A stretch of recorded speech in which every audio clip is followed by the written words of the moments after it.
We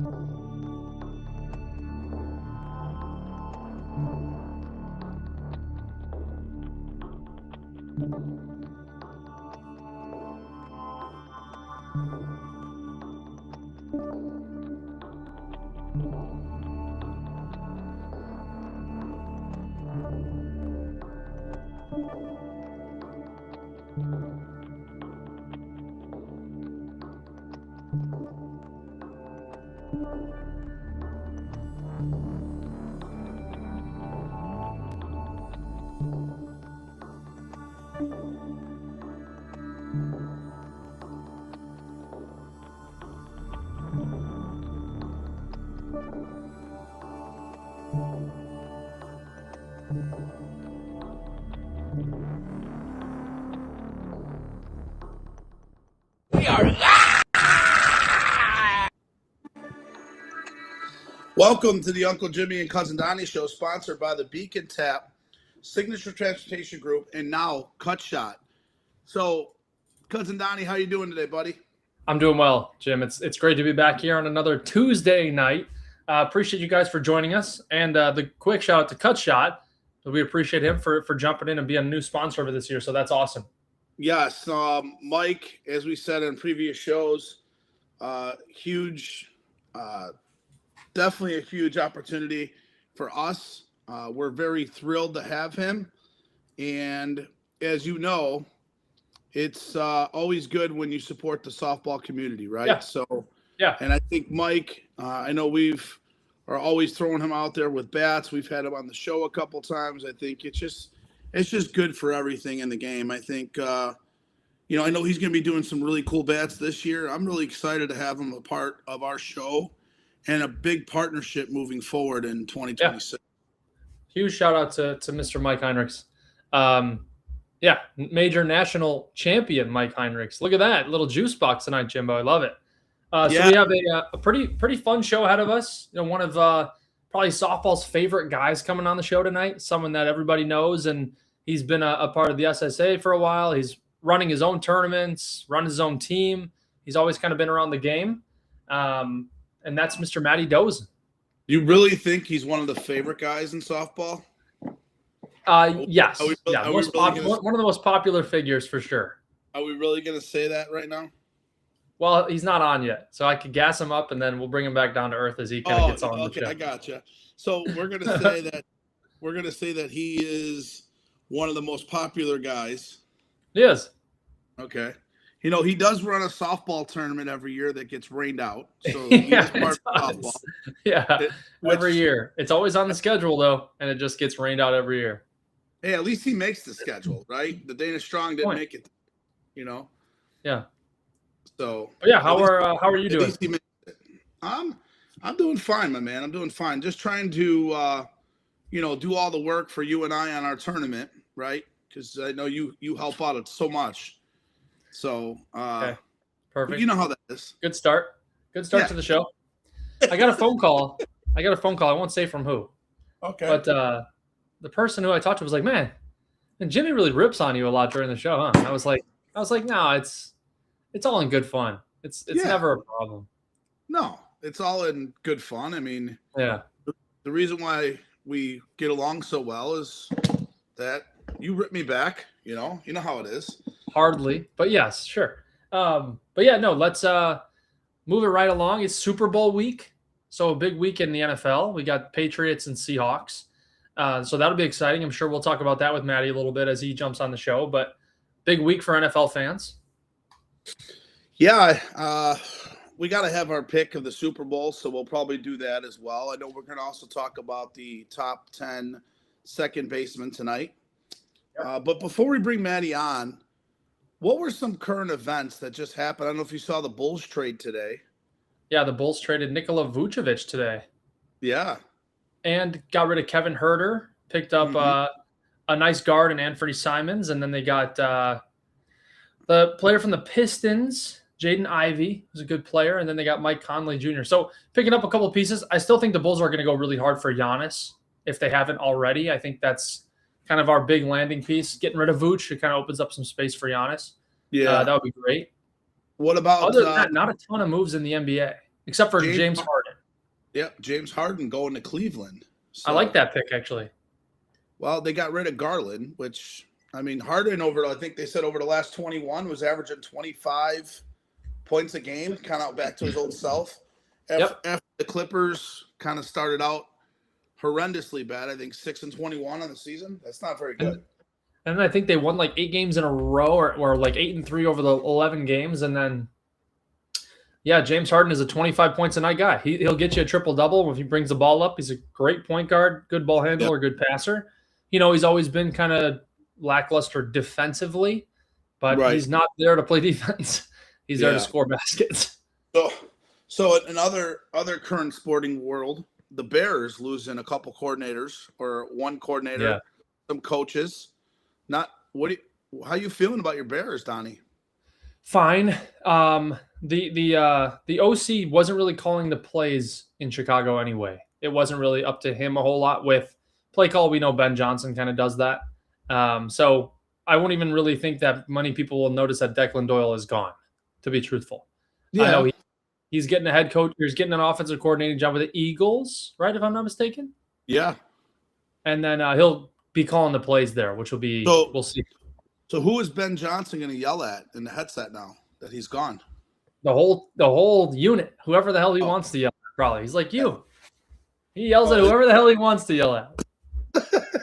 All right, before we bring Maddie on, let's say hello to the crowd. We have Andy Nelson joining the show. Welcome.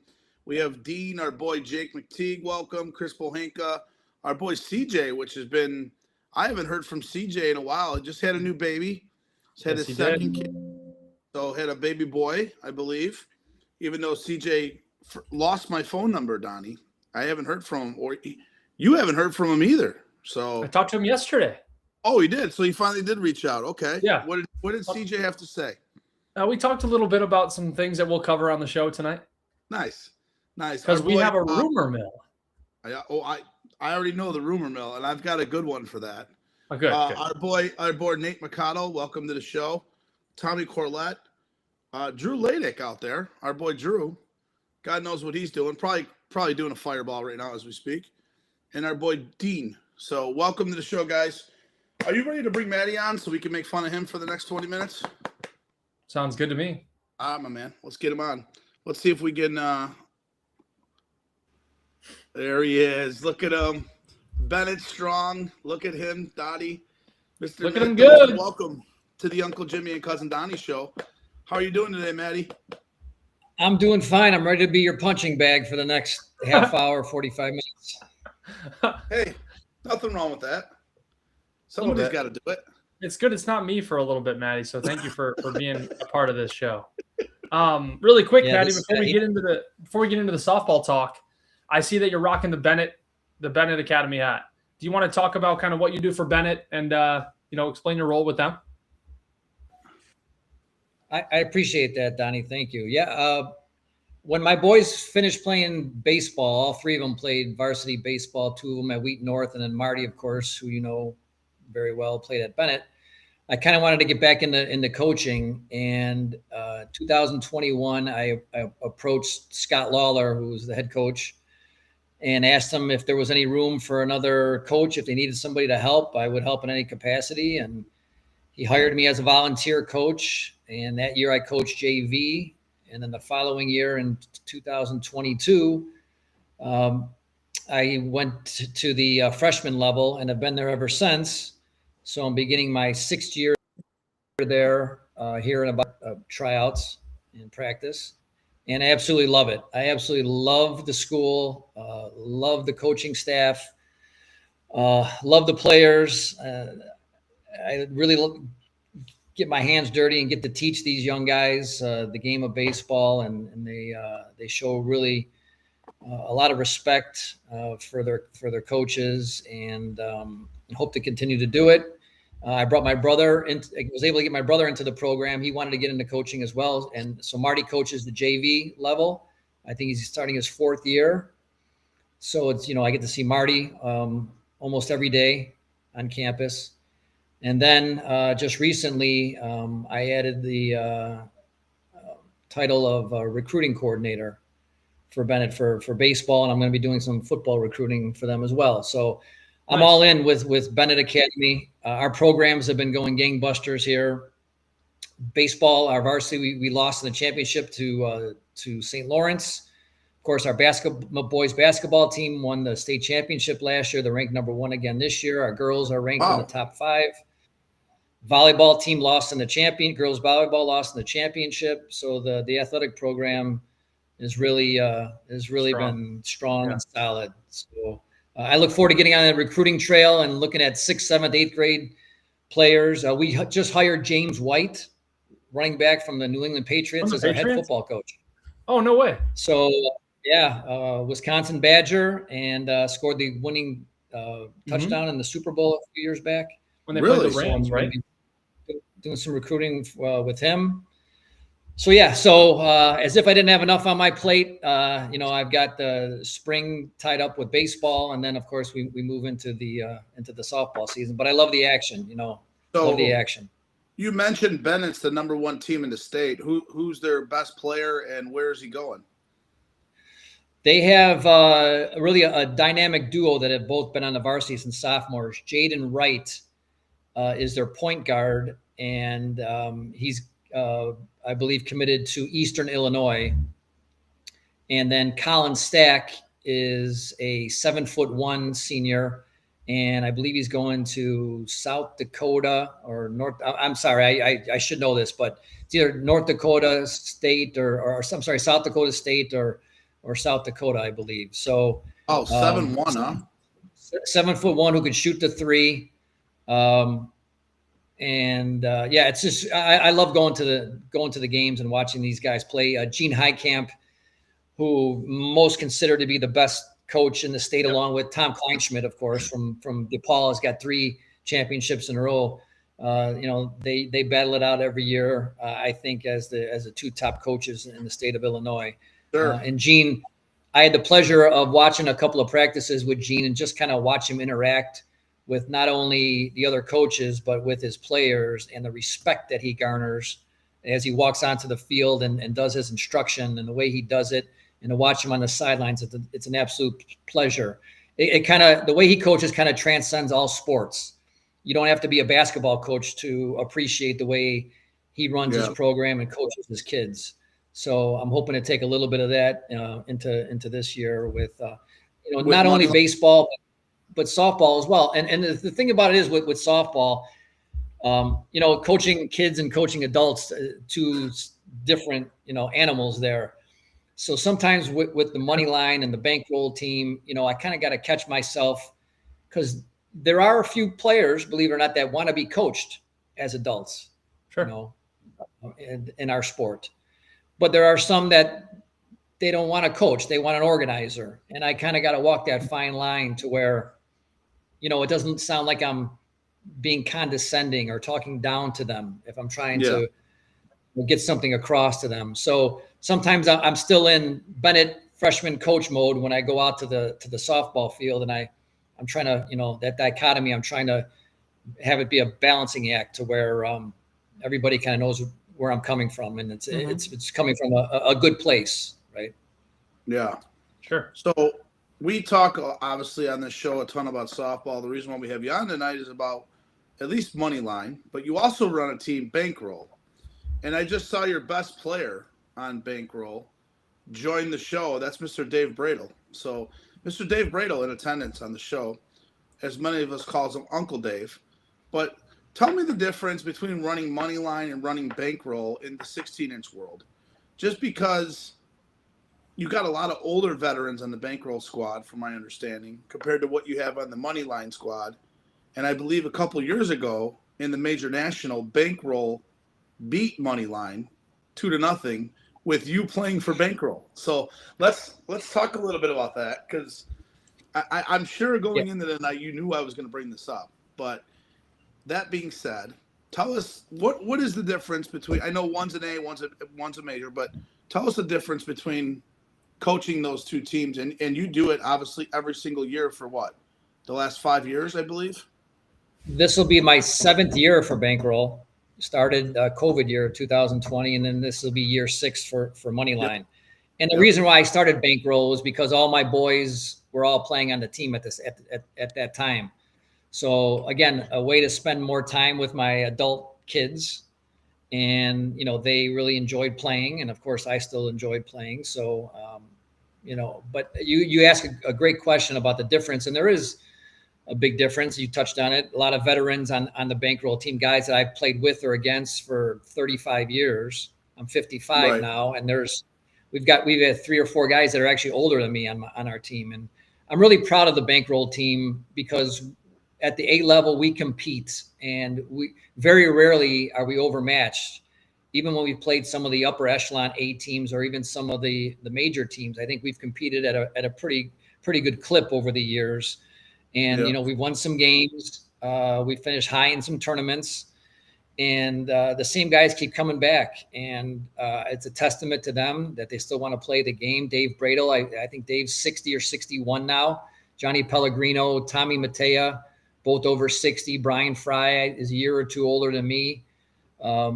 So these are guys that just want to keep playing. Billy Zaberski, still hitting at 58 or 57 or 58.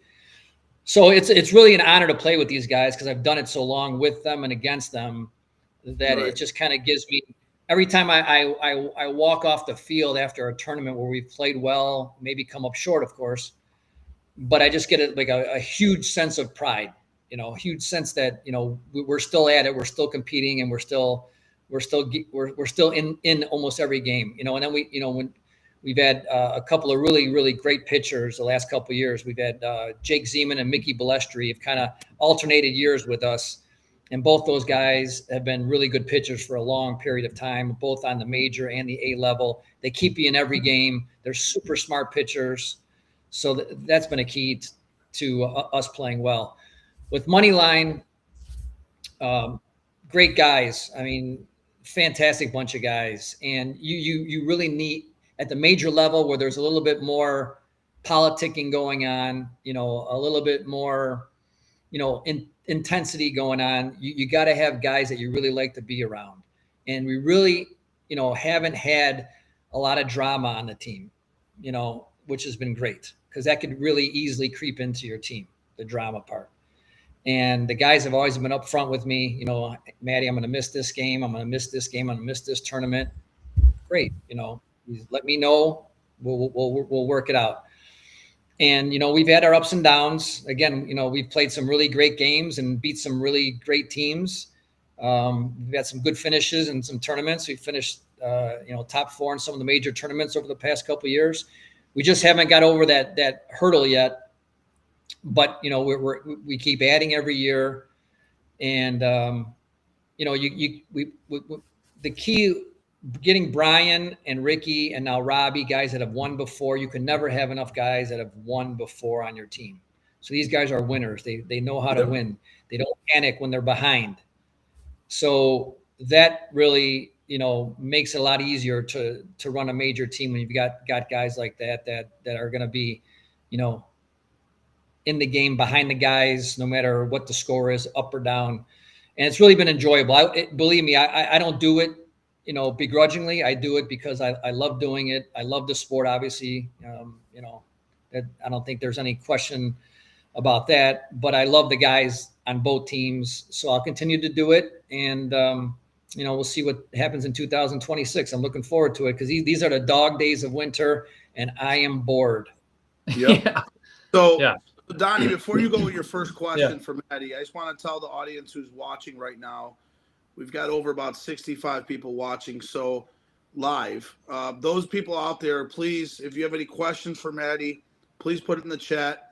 Also, I want you guys to predict the game-winning score for the Super Bowl and the team who's going to win. We're going to give out a $100 gift card to Papa Magoo's and the golf simulator. So go ahead, Donnie, with your first question. You talked about, recruiting for baseball, and Moneyline is probably one of the highlights of the off season for softball, with how many guys that you were able to pick up to kind of, fill a couple of voids for guys that maybe are part-time or that aren't going to be there all the time. And you got guys from Meatball City, like the Whiz guys, Majerus and Jose.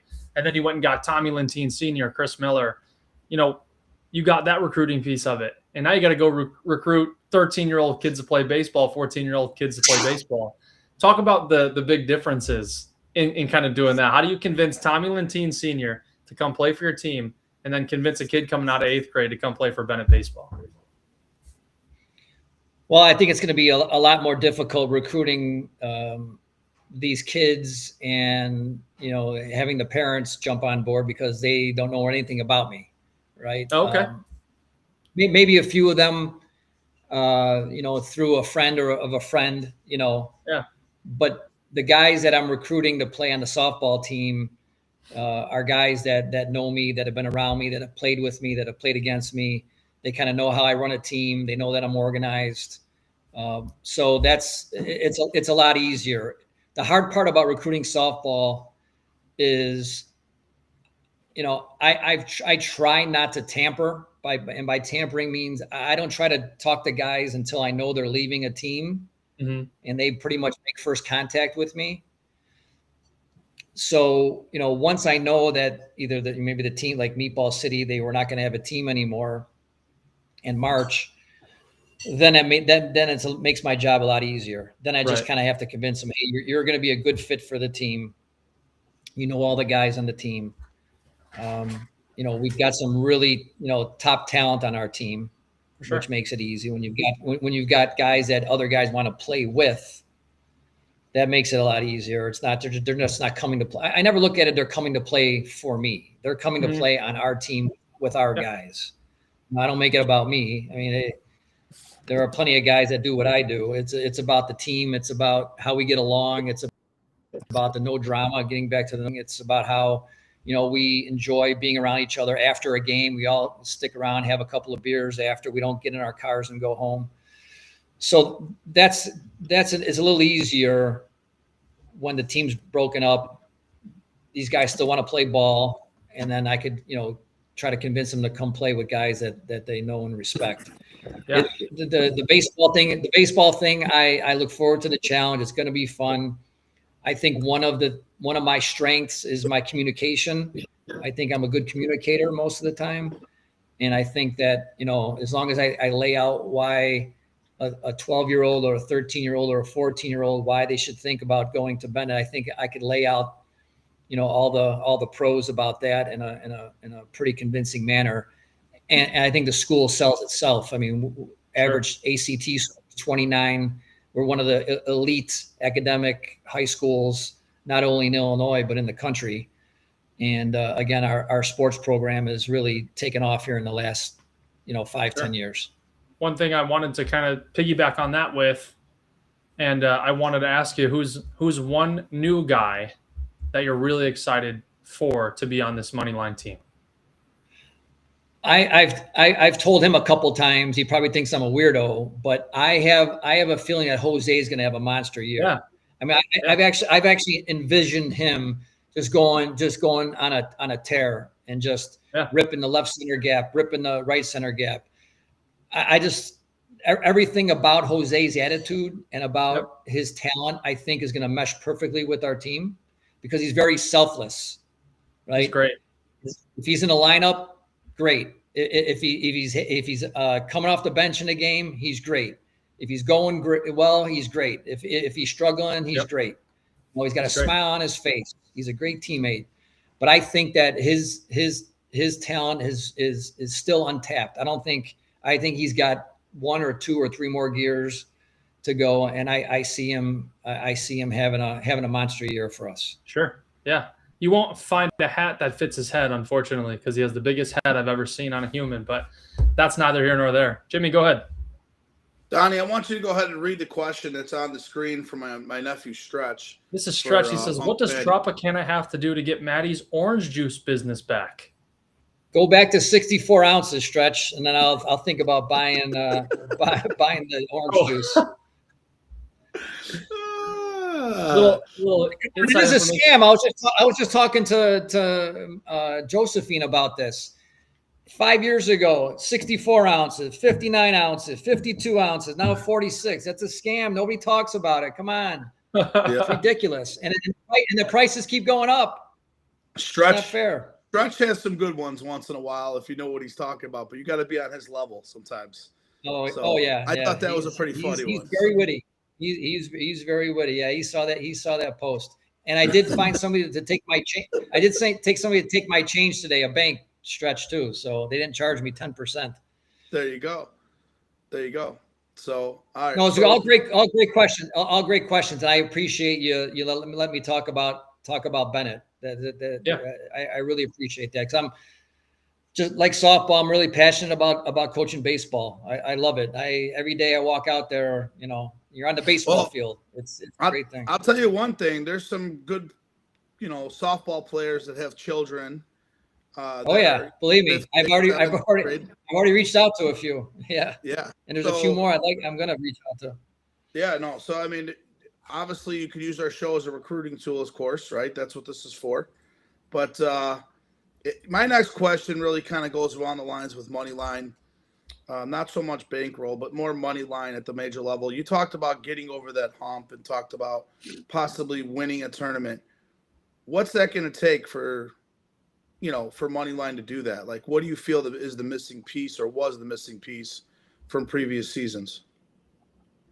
I don't think it's so much a player. I think it's the routine play on defense, which has hurt us over the years. We'll go clean 4 or 5 innings in a row, and then we'll have that misplay that and I think that happens to most teams, right? But you take a team like the 45s, they just made your team, Jimmy.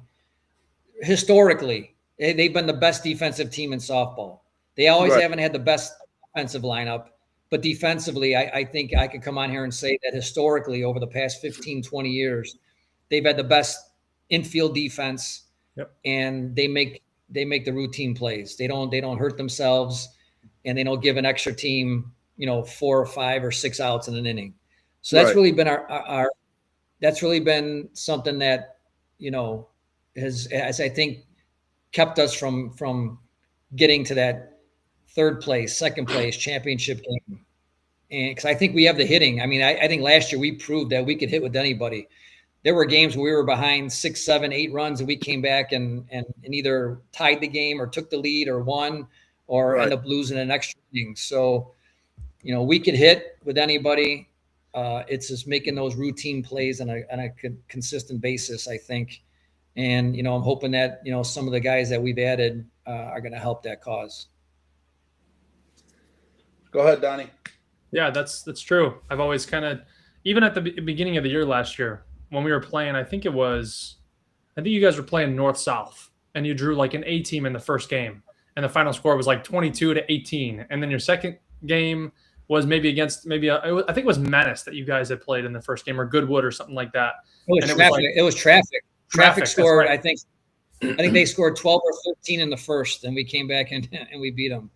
Yeah. So it was crazy. Just like you're saying, you guys have proven that you can hit with anybody. Yeah, I think that could probably be said for a lot of teams that end up losing really close games, right? It's making the routine plays and not shooting yourself in the foot down the stretch. But yeah, I think you adding a couple really key pieces, especially to the outfield, you guys have a really, really deep team. And I think, a couple guys are going to be part-time. Can you talk about how important it is to have the depth that you guys will have coming up for this season? For sure. The depth, you always think about outfield, right? Outfield depth, because that's always seems to be, as the year goes on, an injury here, injury there. And then you're throwing a guy that's normally an infielder out to the outfield. Right. Or you're picking up a young kid from the parks, right, to fill in. So it really starts with outfield and getting Drew Chavarria back. Coming back. It's almost like, your young kid coming back from college, right? So Drew coming back, Drew doesn't miss any games, plays as hard as anybody.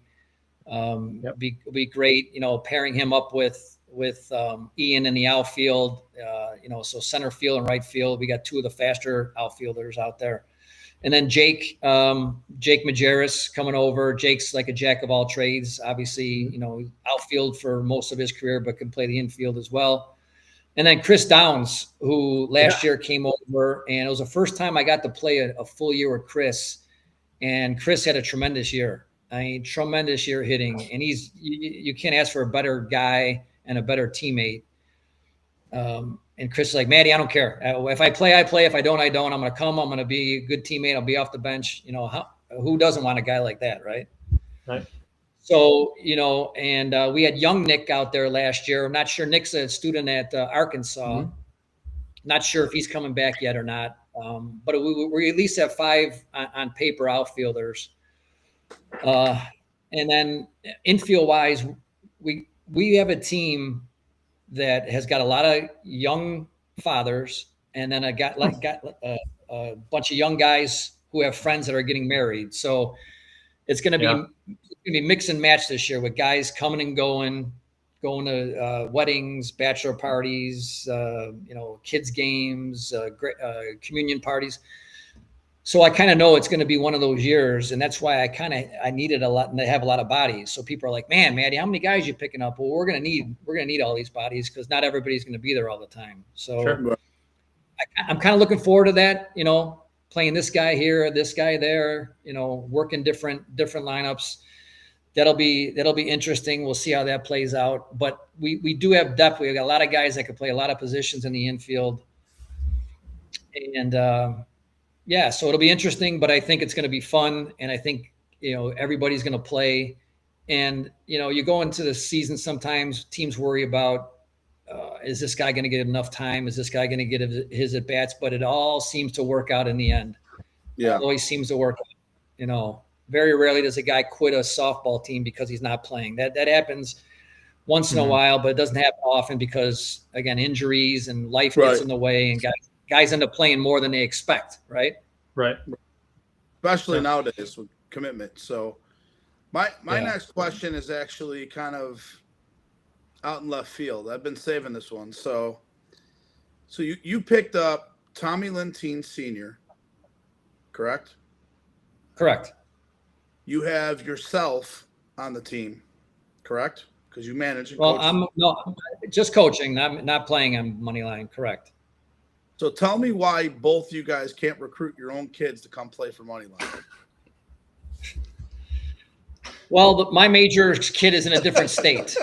So that's I'm sorry, say it again. That's my excuse. So Marty's living in a different state. So that's true. He moved to Nashville. Yes. But what's going on with Tommy? Well, how does Tommy Lentine Sr. allow his son to go play for Flash? Of course, Tommy. We wanted Tommy to join us too, Tommy Jr., because he's another great human being and a terrific softball player. Could play multiple positions. Shows up at every game.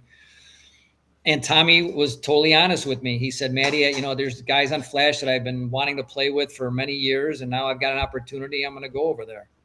Yeah. So what can I say? Hey, that's a legit reason. They're a top 1 or 2 team too. So we're not quite at that level yet. So I understand. And Tommy Sr. is not the type of father to put the screws to his kid. No. Hey, come play with us, or I'm going to disown you. And Chris has been a longtime member of the 45s, and Chris is a loyal kid too. I didn't ask Chris to come because, again, I knew that he was going back to the 45. So, right. But Tommy Sr., what more can you say about him? He's like Angelo Alicia. The older he gets, the better hitter he becomes. Well, I don't know how does that happen? He's unreal. How do you become a better hitter into your late 50s and now how does that? That's amazing to me. And the same could be said with Chris Miller. He's as good a hitter as he was when he was in his 30s. Yeah. So, if you said, how does Moneyline get better by picking up a 60-year-old, and I think Chris might be 57 or 58? We got better with those 2 guys. We got better. Yeah. Again, 2 guys that are selfless. They don't need to start and play every game, but they're going to be ready to play, and they're in a big situation. I have no hesitation to put them in, coming off the bench for a big pinch hit. But they're going to play their share of games. Tommy's going to be my backup pitcher. Robbie, gets the nod this year. Obviously we lost Eric, but Robbie really asserted himself last year and pitched great. He hit phenomenal and pitched wonderfully. So Robbie's ready to be a full-time pitcher on a major team this year. So I mean, Tommy Senior to me and Chris, I get to play with them in some of the teams that you've run over the last couple of years, and you can't ask for two better guys. I mean, I just think their attitudes. I mean, I know that they're in their 50s and 60s, but just everything about them, I think, is just cool. You know, they're just good people. You know, they really are. And I know Chris Miller had a party over the summer, and I had a wedding, and he literally reached out. Are you invited me? Are you like? He's just the super nice guy. You just can't really say much more about him. Like, really good dude. Like, and really only invited me because I was on your team at a couple of those tournaments. But that's just the type of guy they are. You know what I mean? They just.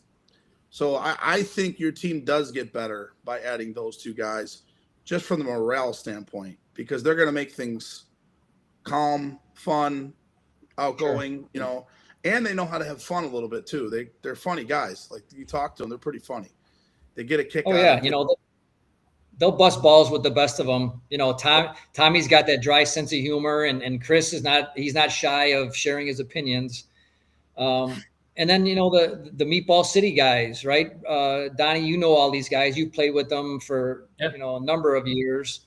Yeah. I mean, great guys. I mean, great human beings, right? And these are guys. These are the type of guys I want to spend my summers with. Yeah. Right. Mm-hmm. Like when you and Jimmy, you, Bradle, and me, when we go, I want to golf with guys that I like, guys that I enjoy being around. You know, that's what life's about. You know, surround yourself with people that make your life, that enhance your life. Right. I'm trying to get Donnie to come with us golfing too, but you know, Donnie's the most busy. 27, 28-year-old kid I know. I've been out there in the game of softball. So Jimmy, I golfed with you. You're on your phone. You're on your phone for 16 of the 18 holes when I golfed with you. What the hell? You didn't even enjoy my company. I think Donnie, when we golfed with I golfed with Donnie the one time, Jimmy, when you were with us as well, obviously. Donnie, I think, shot even par at Klein Creek, and I think I shot about a 118. I couldn't get off the tee. It was such a narrow course, and Donnie was just hammering the pin. Hey, that's what happens when you hit 100,000 golf balls a day at his old job. Yeah, it's true. I did. You probably losing a little bit now, huh? Not hitting golf balls every day. Hey, it's different. Yes, it's weird not hitting 100 golf balls a day. Yeah, it's almost depressing. Well, hey, Donnie, you're a lot slimmer now than you were a couple years ago. Do you still hit the ball as far? Luckily, I use the body a little bit more now, which is good. Thank you for saying that. Yeah, the golf swing it's actually faster now that I don't have to have so much body anymore involved with it. But yeah, I've learned to swing it a little bit quicker. Yeah, I love playing golf. Like we said, we were out there playing, and it's just, you want to golf with people that you enjoy. So that's why I've only golfed with Jimmy one time in my whole life. So that's a great point that you take make. Enough abuse. Yeah, you take enough abuse on this show. You don't need 18 holes to take more abuse. Yeah. Exactly. I do want to say we're also adding, Joey from March as well. He's going to help me out. Keep the book. Joey brings a lot of knowledge to the team, so I'm looking forward to having him around all summer. Patty's going to probably take a step back this year. Really concentrate on more SSA stuff. But Patty, he's always willing to help if I need his help. And we pray for Kim, Patty's wife. She continues her battles, and she was in the hospital recently. But that family's gone through so much, and my feelings on Patty. He's right up there with everybody in my life who I care about, and. Patty and I, we don't see eye to eye all that much on the softball field. We're like the, I'm like the little younger brother where, he sometimes likes to tell me how wrong I am sometimes with softball moves, but I still love having him around because, he's a character of the game, and he cares and he wants to win. And he's been a lot more positive these last couple of years. So I'll miss not having him in the dugout. Well, Petty he's got to be able to bitch about something to make him happy, right? So it keeps his mind off things. That's what I like. Because when I give Petty my once every 2 weeks call, he usually yells at me about something, makes me feel good, right? Because I feel that like I'm taking his mind off something else, right? Which I think sometimes he needs. And I don't mind the abuse that I get from Patty when I call him, or just some of the funny jokes that we have. He'll tell me, "Go fuck yourself" and stuff like that. Oh yeah, that's his patented line right there. Yeah, and if he says that to you, he cares about you. Yeah, no, and I think we have a weird relationship that most people don't understand, but that's okay. But really quick before we get to our next question, I want to say hello to Poppy Rodriguez, Bill Townsword, Rich Acevis. Rich, by the way, said a good thing to you early in the chat about how great of a teammate you are. Donnie, if you want to try to pull that up. I got it. Obviously, JP, Jeff Hernandez, Mikey, one of the Wiz brothers are on, Mike Wiz. So a bunch of people jumping on, Matt Mackey, Noah Pedro. So we appreciate all you guys jumping on the show. If you have any questions on please put them in the chat for Maddie. We're going to move into Donnie's next question and get into the top 10 second baseman. Also, guys, people watching now, if you guess the Super Bowl score with the right winning team, I'm offering a $100 gift card to Papa Magoo's or the Golf Simulator. So get in there, light up the chat, put the score, the game-winning score of the Super Bowl and the winning team. Believe it or not, we had Teague, our boy Jake Teague, already hit one this year, and he did $100 worth of Rumplemans. So, which was awesome for our boy Jake. But it's a dangerous life. Yeah, I've only got one more for you, Maddie, and it's kind of like asking you to speak to other coaches in softball and other coaches in sports.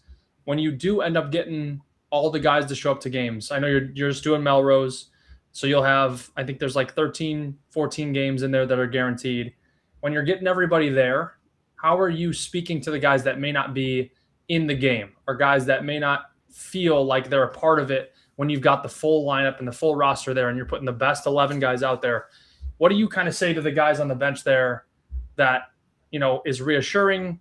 Or, I know these are other grown men. So how do you kind of get through to them?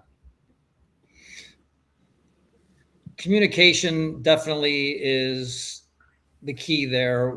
I'll make sure before the game, if they're not going to be in the starting lineup, hey, this game you're going to be coming off the bench, stay loose, stay ready. I'm going to need you here.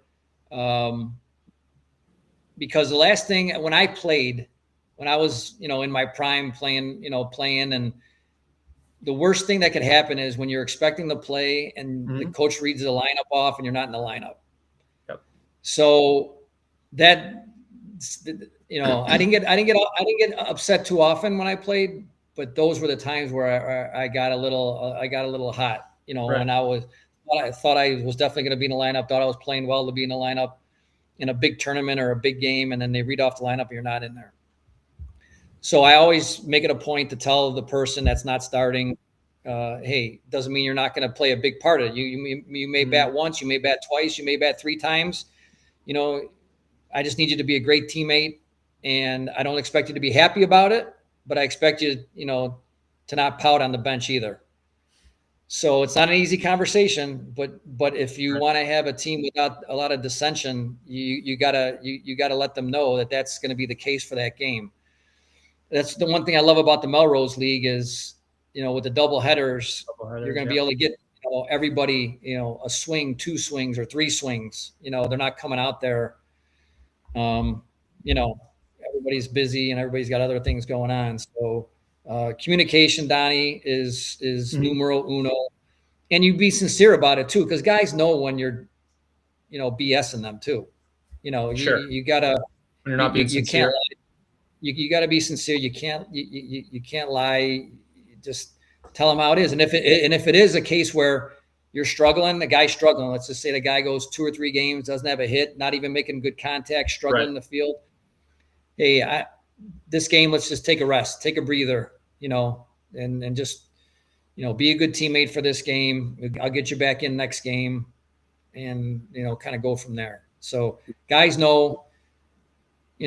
I think my guys know that I care about them first and foremost as people. And then secondly, as a player, they're not just a commodity to me. They're these are guys that, you know, I think a great deal about. Sure. Makes sense. So I can see that you care on the other side of things too, 100%. So I don't think anyone would call you insensitive to that. So Jimmy, go ahead. So I have 2 questions left. My first question is, you run a softball tournament every year. As you know, Donnie and I are running our first tournament this year for the show and trying to do some different things in the game, right? That's kind of what we want to bring out just in the softball community to try to drive some new interests with different formats. Our prize money going to be probably $7,000-8,000 for that tournament on Saturday. So we're going to have some sponsors, some different things. You run the first tournament of the year, and I know that every major team tries to play in that tournament. Unfortunately, Mother Nature has won that tournament almost every single year. But tell me what that tournament means to you, because I know that that's your way of giving back always in years past. But what are you doing this year for that first tournament of the year? Because I think a lot of softball guys really kind of even though it gets rained out, you realize that, oh shit, softball season's here, right? Because Maddie's running this tournament. That's how I felt the last handful of years that you've ran that thing. So give us one piece of advice too about us running our tournament. What you think, would be something that out of the ordinary that maybe no one else has told us. Well, it really, Mickey Balestri was the one who for years and years always had that first tournament. Yeah. And I felt that way, the way you just described it, like, hey, Maddie, it's the first tournament, it's the kickoff. That's kind of how I felt. You got into late March, early April, and it's like, man, I can't wait for Mickey's tournament. I can't wait for Mickey's tournament. I can't wait. It's right in the shadow of Comiskey Park at McWayne Park. So, I kind of want, it's that excitement, I don't know if it's there anymore with softball, the way, the environment is now with softball. But guys were so geeked up to play, now guys are playing in the dome, right? So it used to be for years, guys, it's crazy how fall softball has taken off. That's a phenomenon that just happened within the last 10 years. In the 80s, 90s, and even the 2000s, there were a couple of fall leagues. Now it seems like every park's got a fall league and everybody wants to play in the fall league. So we would go, nationals would end in early September. We wouldn't play another game until Mickey's tournament. That's a long way to wait for softball. Yeah. So guys were so fired up to play. They might get out one time to hit before Mickey's tournament. So that was like, man, 7 months of no softball. Now, the shine is kind of off it, but I appreciate you saying that, Jimmy. So I just try to make it fun. I'm taking my name off it. It's actually the SSA Kickoff Class. I'm trying something different. No more Maddie, Dosen, Guaranteed Rate Affinity. It's just the SSA Kickoff Classic. Trying to get rid of the bad juju. Hopefully now we'll have 70 and sunny. But running the tournament is just, again, you guys are respected now in the softball community. They know you, Jimmy, with your Dana Strong and the great job that you do every year with that tournament. I don't think it's going to be, obviously the weekends. I don't want to get into that, with the weekend with the other tournament going on. Obviously the Eggs tournament's going on with the A tournament, and Ray's really done a phenomenal job, preparing for that. I mean, he's got a lot of great things, but I'm not here to try to sway anybody. But if teams are available, if the major teams are available, they're going to play. They're going to play because they know that's really what we're going to do it for. Yeah, they're going to, because you're going to do a good job. You're going to be organized. I wouldn't worry about it. If teams are available to play, you're going to get the teams because you've done it before. Now, if this was the first time you're new to running tournaments, the guys might be a little leery, right? Right. But you've done, the Dana Strong is one of the most fun tournaments of the year for a phenomenal cause, and it's a selfless act, and guys appreciate that. So that's it. Well, that yeah, I mean, if if you continue to run that tournament, the Dana Strong, the way you've done it, you're not going to have any problems being able to get a new tournament, off its feet. No, I appreciate that. The whole idea, and just so we're clear, because I know a lot of people have asked me about the whole situation with the eggs tournament. So when I had called eggs, I believe back in Donnie, when was that? Probably November. Ray. You call Ray? Yeah, I called Ray. I mean, I said eggs. I'm sorry about the eggs tournament. That was what I meant. So November. When I called Ray, it was probably November, and I think he told us make the announcement. Okay, because his original plan was they were going to move the tournament to the first week in June, is what I had asked when we talked, and he was going to find out about the Schaumburg fields. Well, after we made the announcement, unfortunately, he found out that he couldn't move the tournament to the first week of June because, as we all know, be ready. The fields aren't going to be ready. The fields aren't going to be ready. Exactly. So, and his whole idea is the winner of the A tournament was to get a Forest Park bid into the Forest Park tournament because, as we all know, when he runs this tournament, the invites for Forest Park, I believe, as years past, they've already been handed out or they've already been signed off. So that's why Los Lobos last year did not make it, even though they won the A National. Okay. When everyone in softball probably knew that Los Lobos was a top 20 team that should have been in that tournament, those invites were already out. So, so that's kind of where we came up with it. And then looking at the major schedule, because obviously Donnie and I play major ball, we thought that weekend, based on how everything was falling in, would be the best weekend, right? Just because of the fact that you got the North-South, which is 2 weeks prior to that, and then this one. The cool thing about ours is it is a round robin on Friday, and then we're going to have a party at Lawler's afterwards, and then after that, we come back for single elimination Saturday. So as of right now, I think the feedback we're hearing, and you know this as well as I do, Maddie, people are all going to tell you they're in until 3 weeks before the tournament. You know what I mean? So as of now, we're getting a ton of publicity. Original plan was the highest A team at the time that was going to play in our tournament is going to get paid out. So if they finish 8th place, but they're the highest finishing A team, they're going to get a payout for playing in. They also get an option to use a glove against a major team if they want. So we are trying to do different things, and I think things that are going to help improve softball to have new teams in tournaments. I know some people might not agree with the glove at the A or B level, and it's optional. They don't have to wear it, but I think it levels the playing field a little bit for some of those teams that maybe defensively they will struggle, and now they got a glove playing against a major team who's not playing with gloves.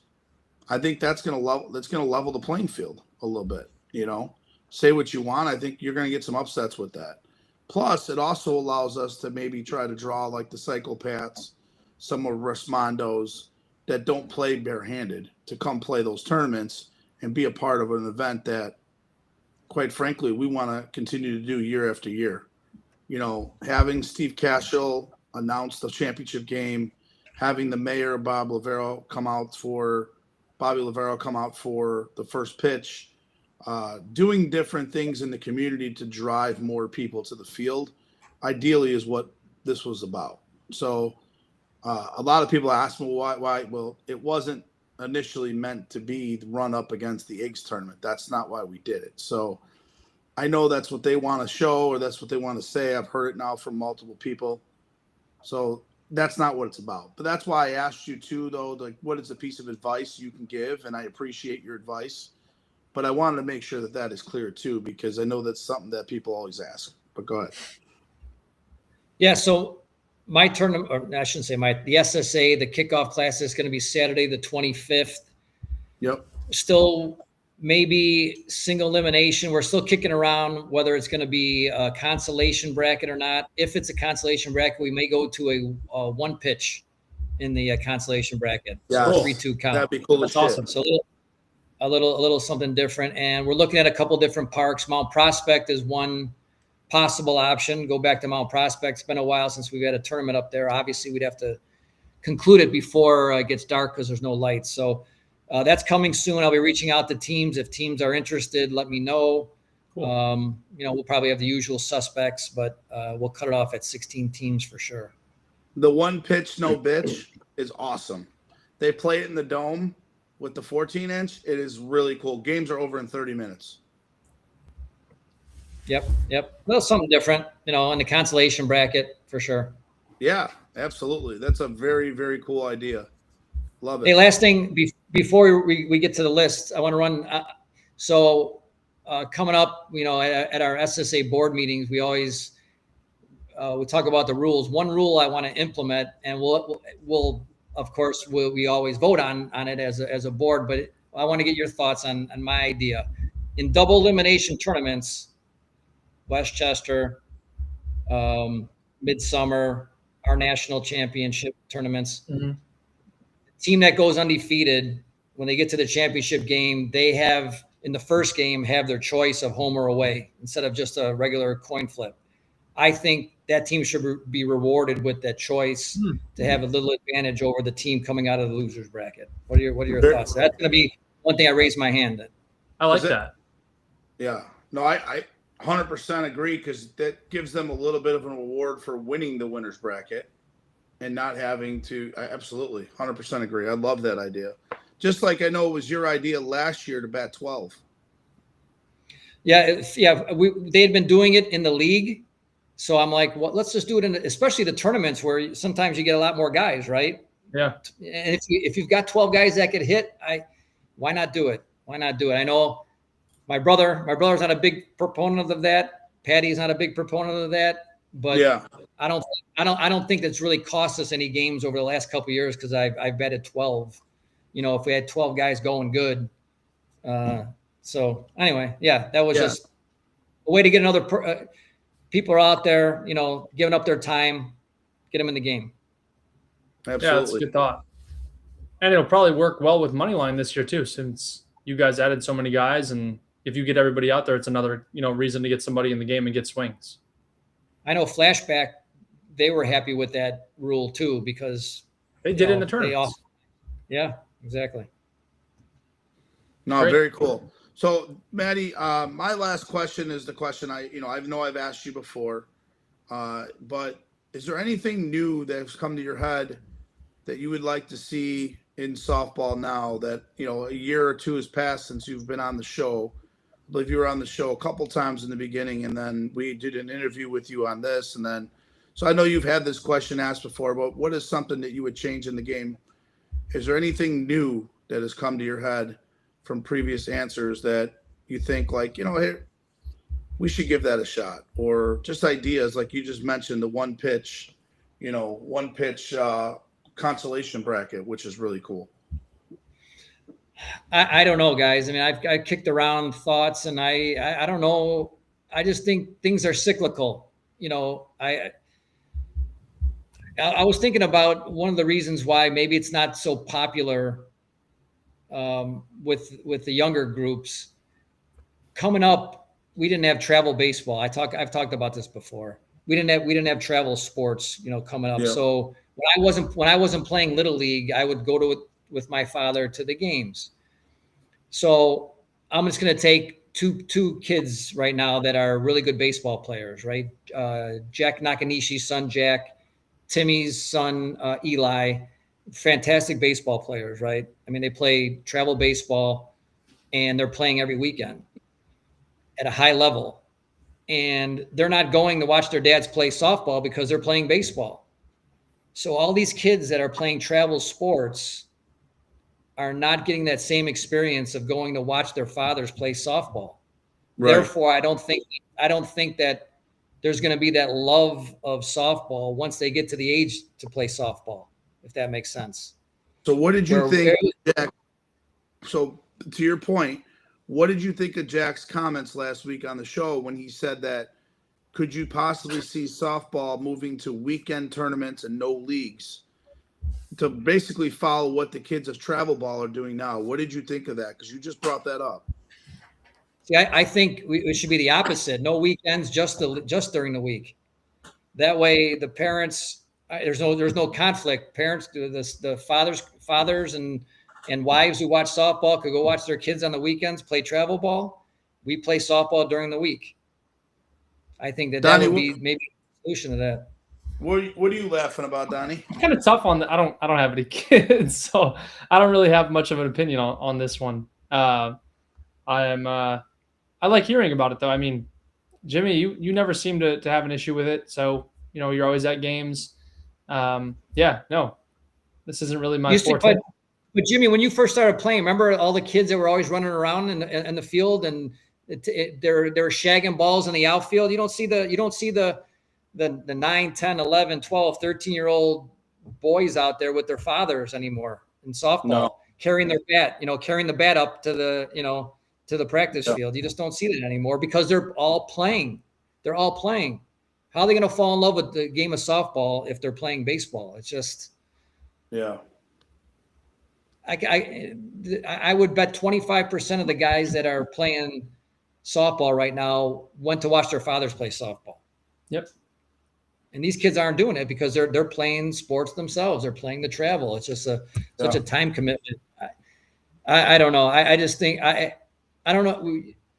We could try to come up with ideas of tournaments and not having leagues and just playing on the weekends. I don't know. I just think we're going to be banging our heads against the wall. We just have to kind of enjoy it for what it is right now, guys. It's just a different game, different time. I don't think, but when I get out there, I don't think about that. No, I don't think about, oh man, this game isn't as great as it used to be. When I get out there, I'm like, man, this game's great. I love this game. Right. Especially when you're in the midst of the competition and you're playing a really good game and it's back and forth and guys are jawing at each other, jawing at the team, and like, man, this is awesome. This is the greatest sport in the world. You don't think about how can we make it better. I agree. So I think I think we dwell a little bit too much on, oh man, the game's dying. You know what? It is what it is. I don't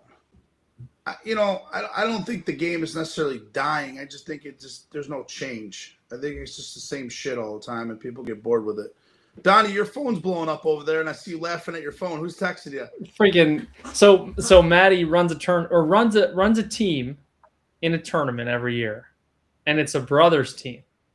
And my guy Matt Manizzi is messaging me, and he wants to know who are your favorite duo of brothers that are not on Moneyline. You could say the Davis brothers, right? You could say the Drabels. We're not going to count those guys. I want to know who are your favorite duo of softball brothers. I know we're talking about something serious with, the travel baseball. I didn't want to ruin the moment, but it is funny to think about all the brothers in softball. And I wish my brother was into it more because I would love to be on that team. And I think I've asked you before, but who is your favorite duo of brothers in softball? Man, that's a loaded question. Does it have to be somebody that's on my team or somebody that's not on the Moneyline team? Correct. Oh, Jesus. Because I can't give you an easy way out. Julian and Tom. all those guys. Let's put it this way: if Tommy and Pat Coates were still free agents, they'd be my favorites. Okay. Because I'd want them on my Moneyline team.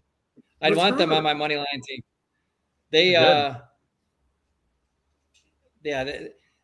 Here's what that's too hard for me to answer. I know I'm taking the chicken shit way out of that answer, Donnie.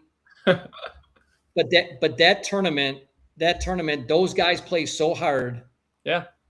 In a park tournament, and that might be the greatest thing about softball is the way guys play. Like Jimmy mentioned, the Terry Moran tournament when we come out and play. I mean, the way guys play so hard in these neighborhood tournaments, it's the best. It's awesome. Mm-hmm. This is when we got that brothers team, and these guys, it's like it's the seventh inning of Forest Park for these guys. And as a guy that organizes a team, you can't ask for much more than that.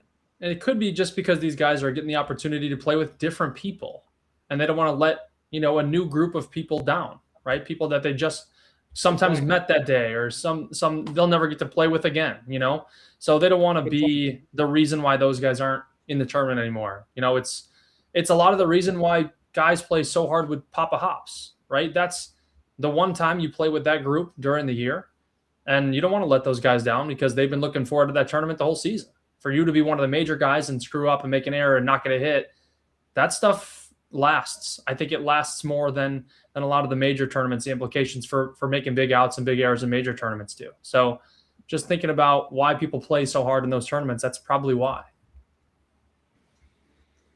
Yeah, that's the park tournaments are great. The park tournaments are great. I enjoy those immensely. Yeah, they're fun. There you go. So, Maddie, before we get to our second baseman list, is there any questions for Donnie and I that you'd like to ask? Yeah, I was thinking about this, and we're around guys who really like to talk about their accolades and what they did to help a team win, and it's sometimes it's not a game of humility. So we're going to talk about humility here, right? Okay. So, my dad always said it's a humbling game, softball, right? Just when you think you got it figured out, you have a way of getting humbled. Just like so. Golf. I'm gonna tell you the time where I made a big error to blow a big game. So I want you guys to come up with a time where you either made a big error or a big out or had something that really cost your team to where it still sticks with you today. So this is 1998. I was playing with Traffic that year, and I'm playing center field, and we're playing the Screwballs late Saturday night to get to Sunday. So if you get to Sunday, you're in the final 8. Okay, this is loser's bracket. So we're up a run. Screwballs have 2 men on, 2 outs, and fly ball to center. And back then, Donnie, you're too young to remember this, but Jimmy remembers. There used to be the light standard at Forest Park. Used to be right in the middle of the center field. So you had to kind of avoid that as a center fielder on fly balls. So I was kind of camped under the little scoreboard, waiting for the ball. It was really in no jeopardy of hitting the scoreboard, but the ball came down off my hands onto the ground. 2-run score, bottom of the 7th. We lose the game. We get knocked out. My son Luke is there with me. And I still think, obviously, what is that? 28 years later, I'm still thinking about that. So that I tend to think about the times I screwed up and the times I didn't get a big hit more so than the times I came through. So a time of humbleness and humility, that is the big one that sticks with me personally. What about you guys? This is a great question, Matt. We appreciate this stuff. Yeah. Jimmy, go ahead. I would like the people to put in the chat too, a time where it still bothers them today. So just because of who I am, I always got to go with a positive thought first, Donnie, okay? And then I'm going to give you the humbling thought, all right? The positive thought was when I was 21 years old and we beat then a team 45s, who I'm on now, didn't lose for 3 years, and I was playing short. They hit a ball in the hole, and I threw the guy out. We won the game, and the whole park went out for grabs. That was the most exciting. Now, the humbling time is, for me, that the one that really sticks, because you tend to forget about those. At least I do. You can't really dwell on it too much. But the one that has stuck out to me probably about 4 years ago, we were playing the North-South tournament in Oak Lawn. I had just hit a 2-run homer to take the lead in the 6th. I go out in the bottom of the 7th. Oh, no, we get a 0 in the 6th, go out in the 7th. We're up 1 against 45s. And it was windy, whatever. Wind was howling out to right center. And I think we get the first out of the inning. The second batter, I walk. The third batter, I walk. And now all of a sudden it's first and second, 1 out. And I know maybe it was no outs. I don't think we had anybody. I think I walked the first 2 guys, which was the tire and the winner.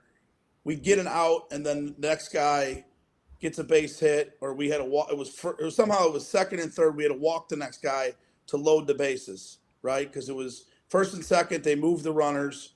Then it was bases loaded, 1 out, and Nate's up.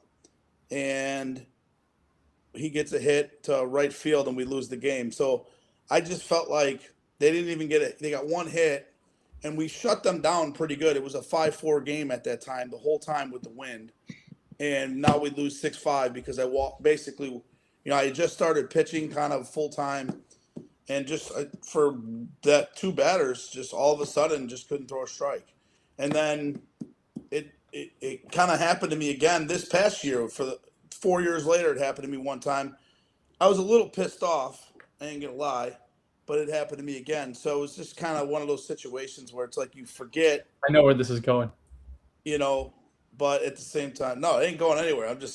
That's where it was at. So great question, but those are the 2 moments that I feel where it's like, God damn it, if I could have just did this, we would have won. Okay, All right, Donnie.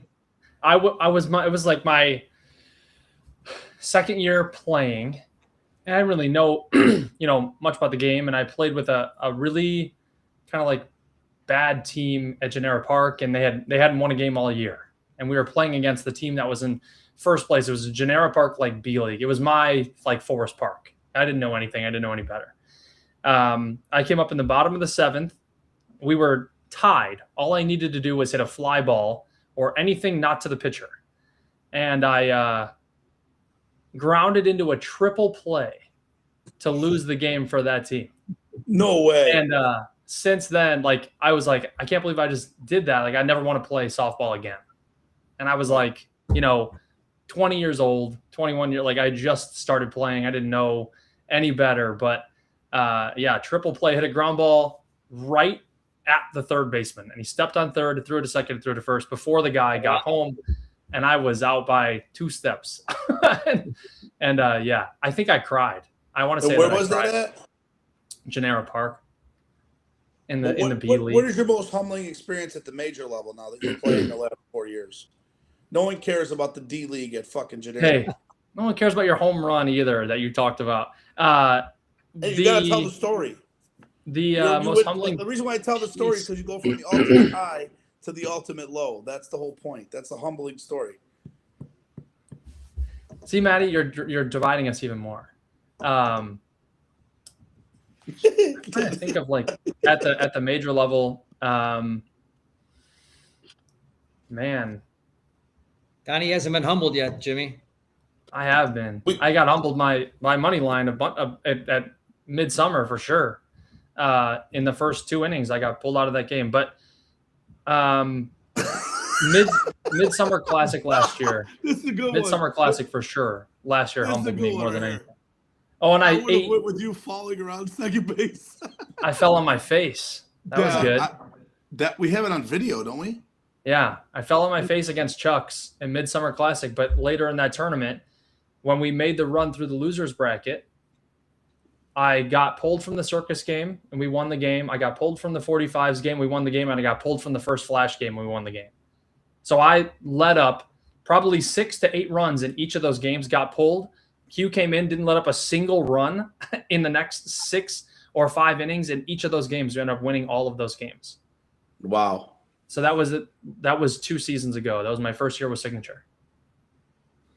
But Maddie, it's a great question because I think you learn from those situations. You know what I mean? Like I think, I became a better person because of situations like that. You think about things. I don't know. Just in general, you become a better player, right? Because you got to face the highs, but you also got to face the lows. You know what I mean?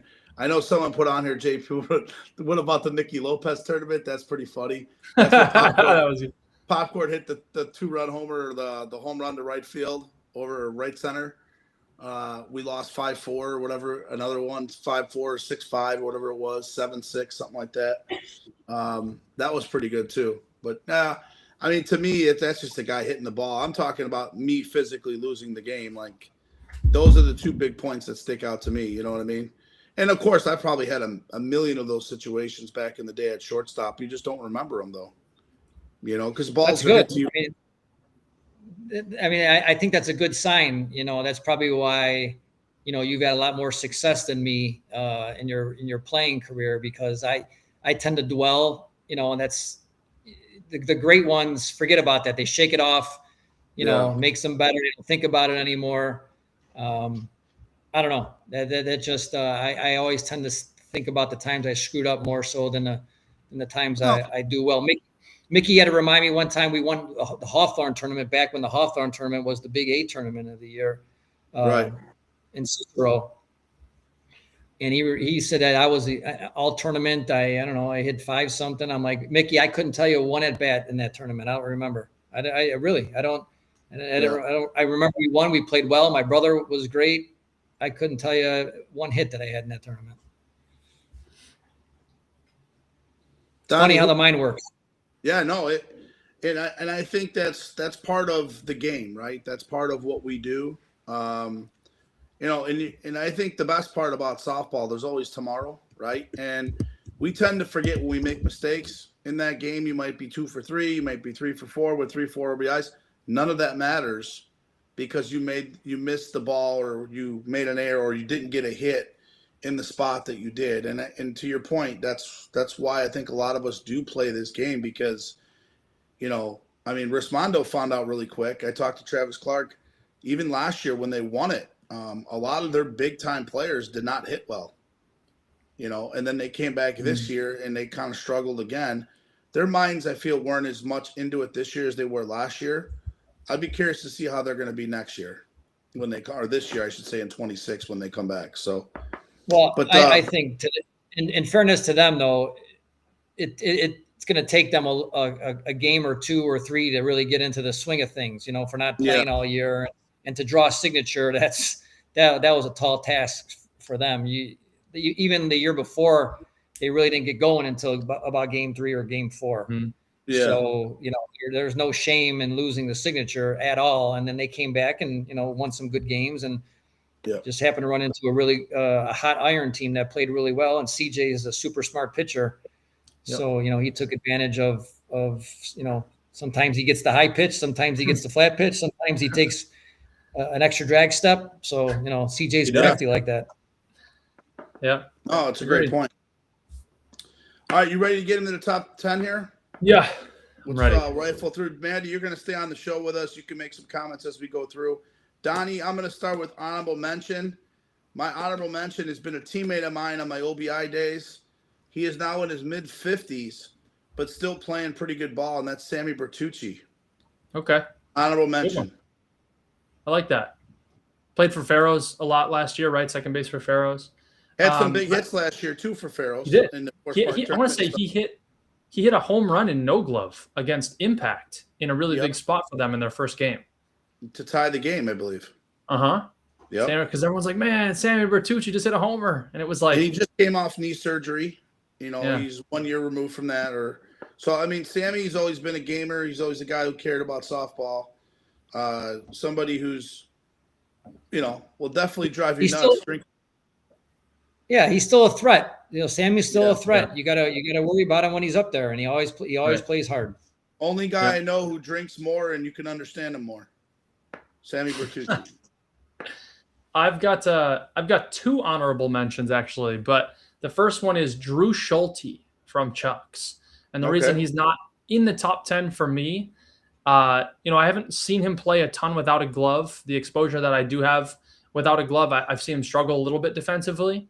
But I think, he's still a solid player, and he's definitely worth honoring. And then I got my guy Joey Knops from Dynasty, who's been playing softball for, it seems like, 30 years at the major level and has been successful in that for sure. Right. But yeah. So someone just put in the comments, Chris Rogers, best second baseman. So obviously Chris, I guess he could still be on the list, right? For sure. Even though it's, definitely would be on the list. So for us, number 10 for me, I roll into the Fat Kids. I don't know if he's going to be around next year. He was the shortstop for a while, but played a lot of second base last year, and that's our boy Tom Boyle. Tom Boyle. So I like that. To me, I think I've seen him struggle offensively. I've seen him hit lights out offensively. but defensively, I think he's always above average. And I think he's still pretty young too, if I remember correctly, for at least young for me. He's younger. And I think, next year, I don't know what his story is. I haven't heard much. I don't know if he's going to be around much next year, but he was definitely a kid a couple years ago when I was on Hex. We wanted to try to pick him up and bring him over to Hex because we needed a shortstop, and that's where he was playing at that time. But now I've seen him play more second base than shortstop. So go ahead with your number 10. Number 10 for me, I go over to Impact, and I've got Tommy Norton, who was a neighborhood guy with me. Super athletic kid for a second baseman. I've seen him play for Los Barachos and kind of make his way through A-ball, and now plays for Major, and he's a big part of that Impact team. So be on the lookout for him to improve a lot with that team that I think that will be improving this offseason. Right. I'll go into my number 9. I've got Arion Gibson at number 9, who plays second base for BTA. Okay. Yeah, my number 9 is Joey Knobs from the Dynasty squad. He's been a guy going all the way back to when they won Forest Park. Yeah. I feel like he's always been there for them. He's been a consistent staple for that Dynasty team. He's had his ups, he's had his downs, but for the most part, every time I watch Dynasty, he's one of the more consistent hitters on that squad. And defensively, he seems to be one of the more better defensive players that they've had as well. So I put him at number 9. He's a heartbeat guy too. He's he's definitely a heartbeat guy. Yeah, for sure. He's a ride or die with that squad too. Yeah. So who's your number 8, Donnie? Or you want me to number 8? I go over to Moneyline. I have Lane Neiman at number 8. I think Lane had a really, really good defensive year last year, and it almost was a little bit surprising. I mean, Lane, that's kind of been, what position is he going to play? Where's he going to stand out defensively? And for him to kind of slide into second base and then maybe, be a second baseman going forward. I've seen Lane play every infield position. I played with him on March, with him on Iron. He kind of struggled at third. He struggled at short center with Iron, but it was just new for him. So for him to move into second base, he's always going to be a threat with the bat in the middle of the lineup. It's nice for me to watch Lane potentially develop into a nice second baseman. So, Maddie, you could second that, I'm guessing, correct? Yeah. Lane had a super solid year, and usually when Lane hits, he plays great defense. When he plays great defense, Lane hits. I mean, there's really a correlation with his offensive and his defensive game. So he was really, really solid last year, and he's still, this is probably, I think Lane's going maybe on his 5th or 6th year of playing softball too. Yeah. So young guy, I think 28 years old, tons of potential, super strong, got to hit a huge home run for us in Forest Park with 2 outs in the 7th inning to tie it. So yeah, the Lane definitely deserving to be on that list for sure. Number 8 for me is a former teammate of mine. I think defensively, he is above average. He doesn't throw the ball at second base, as we'd always joke about, but he does make every single play hit to him, which that's all you can ask for as a second baseman, and that's Brian Evans. So now I've also was told that Brian might not be playing next year, which is a kind of a shock to me because I've known how well and how much he actually does enjoy playing softball. I do know that he was kind of getting frustrated a little bit with some of the setups and concepts of the game of playing all the same teams the last kind of time I talked to him. But Brian is always a good hitter, a good singles hitter. He's not going to stretch the field, but he finds his way on base. He was always a guy that, call it left center stroke, right over the infield type stuff. A very, very above average hitter. And it's someone who always, back then, at least always showed up for us with Hex. And it's someone you could always count on. And he was pretty fast, too, and he's a lefty. So he does put a little threat on the defense. And so that's why I have Brian Evans at number 8. Number 7 for me, and you gave 8, right? You already gave your number 8 with Lane Neiman, correct? So number 7 for me is Arion Gibson. I have him at number 7.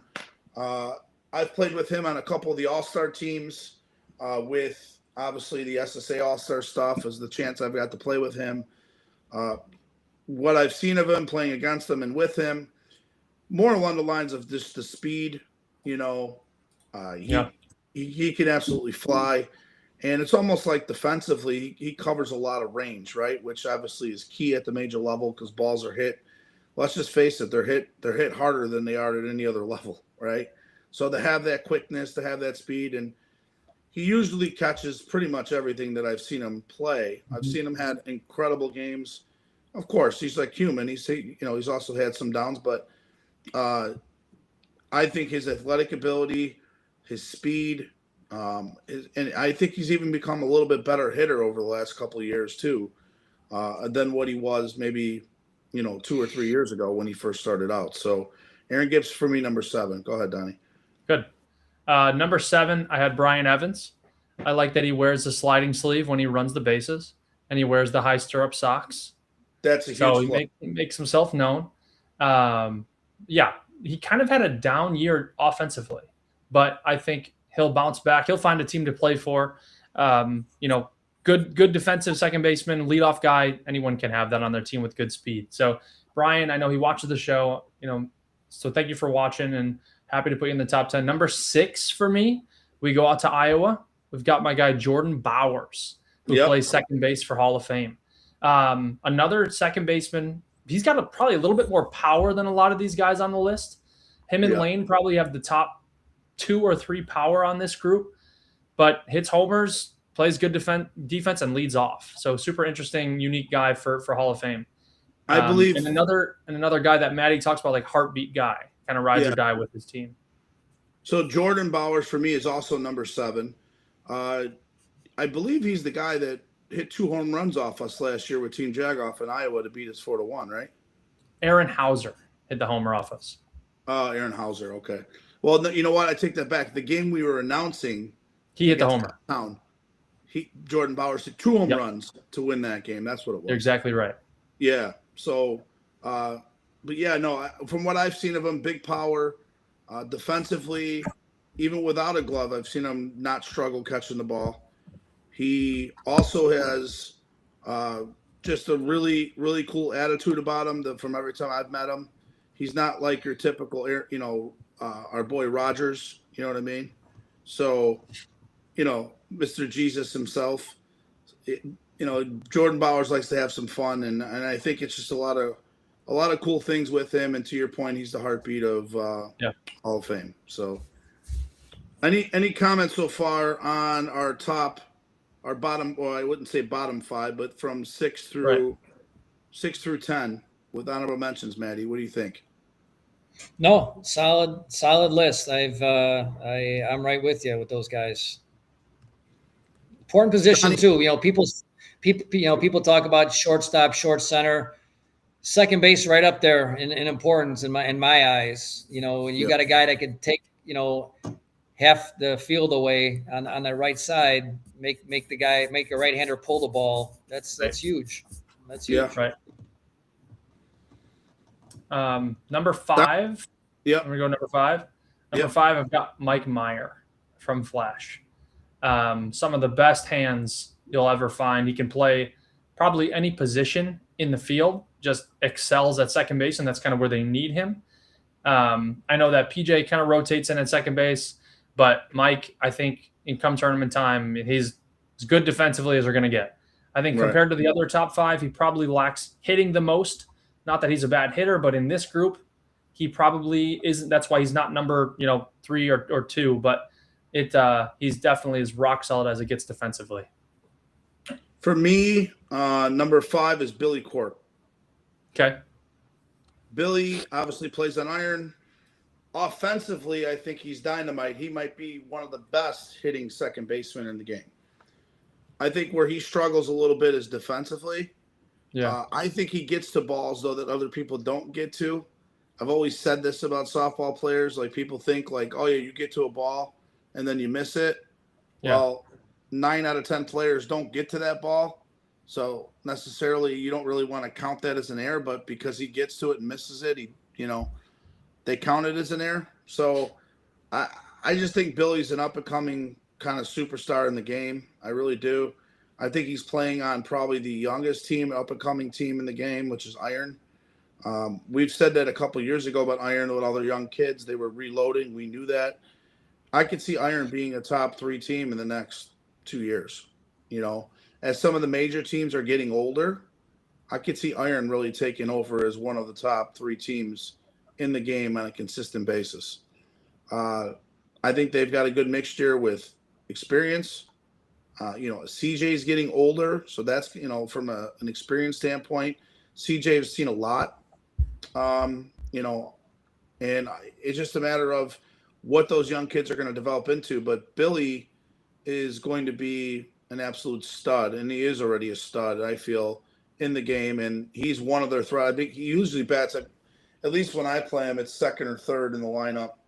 And, when he comes up, you're just trying to figure out, like, how am I going to get him out, right? It's not one of those situations as a pitcher. It's like, all right, you're just going to throw it and let him get himself out. No, you gotta think. You actually think about what you're going to do and where you're going to put your guys in the field and what you want him to force him to do, because he's got power too. And to me, that's where you kind of worry a little bit. You don't want to get beat in the gap or give up a double or triple. So Billy, for me, number 5. Okay. Another, Maddie, I just thought of a really humbling experience I've had as a softball player. I was pitching for Iron in no glove when we played against Moneyline in the first game.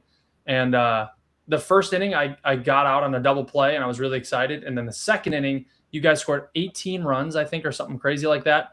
And Andrew Beam hit the farthest softball I've ever seen in my life off of me he could have ran the bases 5 times. That was my humbling experience as well. Number 4, I have Mr. Billy Quirk. All the stuff you just said. He's kind of a Swiss Army knife too. Can play any position. Him, like Mike Meyer, like PJ mentioned, but like utility guys. But Billy honing in as a second baseman is outstanding. I mean, I think he's probably the most underrated softball player in the game. Yep. And I think it's someone that a lot of people don't really know him yet. They know him, but they don't know him. You know what I mean? Right. So I think he's going to be put on the map this year, and I think Iron will have a much better year this year than they did last, and I don't think last year was that bad of a year for them either. Right. So number 4 for me, we just flip-flop, is Mike Myers. Okay. I've got him at 4 because I feel like Mikey's a guy who always showed up. He's always been and I don't see this in a bad way, but I feel like every year Jibbs is trying to replace him, even though that's not the intention, right? Right. It's not the intention. But I feel like their pickups always make it seem like Mikey Myers is not going to be on the field, okay? And then every year, Forest Park, Nationals, he's playing second base. And he made a play on me this year, one-handed up the middle, turning threw me out, and I couldn't believe. Like, I thought it was a hit. You know how, like, you hit the ball, you run 2 steps, you're like, oh, that's a hit. You go in your jog mode to first. Dude, he literally one-handed it, turned around, threw a BB the first. Like, got me by like 20 stops. It wasn't even close. And I was like, are you fucking kidding me? You know what I mean? Like, so he is just defensively, to me, out of this world. The ball just seems to stick to his hands. Yep. It's almost like he just wears stickum, and he plays with gloves. And it's just, to me, he's always been that way. And to your point, yes, he might struggle offensively a little bit, but he also comes up with big hits for Flash. And that's the reason why I feel they always have him in the lineup, right? I'm curious to see what they're going to do with him this year, or what the plans are for him. Obviously picking up some of the Cope brothers and a couple of guys that they grabbed on that team this year. I'm just curious to see where they're going to put him, because I think he's a guy who usually plays everywhere for them, So, and in the last couple of years, he's been more of a second baseman really than anything. So sure. He's going to end up doing, I think he's going to end up doing some pitching too before it's all said and done, because our guy Will, leaving flashback, Will was the second/third string pitcher for that team. And I think now after Emoji and Jibbs, I think Mikey will be the next man up. And I think we'll see him on the mound a little bit. But wherever you put him, you guys mentioned, he's going to be above average player and another great human being and one of the best team guys you'll ever meet. Yes. Agreed. Number 3, Jim, I've got your guy from the 45s, Mr. Danny Villarreal. I've watched Danny play softball for 20 years. Used to play with my dad at Harrison Park, and I've seen him kind of be the best for a very long time. And he still hits, finds a way to cut, flip, and makes every play at second base like it's nothing. There isn't really many better than Danny, and it's been that way for a long time. Yeah, so when I thought of this top three for me, I really put them at all one. Does that make sense? Can I say that? No. I literally have 1A, 1B, 1C. And the reason why, I have reasons why I did that. I feel your guy and who I have at 1C is Marky Manizzi. I feel 2 years ago, or maybe 3 years ago, roughly, he was a top 2 hitter in the game. Okay. I felt defensively, he was a top 5 player in the game. Now, I feel last year he was very good, but I felt like he took a step back offensively a little bit, where his defense to me was better than what his offense was when I watched him play. Now, you played with him, but I don't get to see all your games. From what I saw and facing you guys and playing against you guys, he was very good defensively against us last year. Yep. And offensively, I just felt like he wasn't normally himself. And, hey, we all have bad years. Stuff happens. But I just think that maybe there was a lot more on his mind last year. And, he could have been through, I believe he got married, right? Or did he have a kid, or he had something going on? He had a kid 3 days ago or 4 days ago. Okay, yeah. So, I mean, obviously fine. It just, to me, like, he's still a really good fucking hitter. Don't get me wrong. I just felt for what his standards are now in softball, he wasn't what he was 2 years ago offensively, but I feel like he's still a very good hitter. I mean, he leads off for a reason, or he bats 2 on your team for a reason. Right. Like, he's a very, very good hitter. Yeah. A big piece of that is him transitioning from the leadoff spot to the second spot, whereas he was now in charge of moving guys over or doing the right thing, getting a fly ball to the right side. When Danny would lead off with a hit, or the bottom of the lineup would come through with a hit, and then we'd have to, move a guy over. Marky's a team guy first. So probably didn't have the highest average that he wanted or holds himself to. But I definitely, I can see that because of that transition from 1 to 2 for sure. Yep. So number 2 for me, or 1B, would be Kevin Duff. And the reason why I have Kevin Duff here, he's busy running businesses, doing the stuff that he does in his personal life with his kids, coaching, doing a lot of the same things I'm doing. I just feel like I know what that takes. And Kevin, I feel, is still an unbelievable hitter, still an unbelievable player. But I didn't put him at 1. And the reason why I didn't put him at 1, he just doesn't play enough. So it's hard to put a guy who just doesn't frankly play enough at the position at the top of my list. I feel like Kevin defensively, I think in the last 10 years has always been a top defensive player at second base. But in the last couple of years, I feel like he's made some errors, and I think it's from the lack of not playing the game, just not getting those reps. Because to me, Kevin has always been a top player, if not the best player on the field at all times. And, and I call him actually, some of you might not know, but I do talk to Kevin quite often, and he's become a very good friend of mine now over the last, call it 24 months. We've been to Bulls games together. We do a lot of things. Like now he's coming to the Dome February 16th. He's bringing his 8U team. We're playing my 8U team versus his 8U team. So we bounce ideas off each other all the time from a marketing perspective, and just from a business perspective. I think he's just a great human being, and I think he's a good dad to his kids. There's not much more I could say about him. You know what I mean? And to me, all that stuff matters when it comes into what I know it takes for him to make a softball game.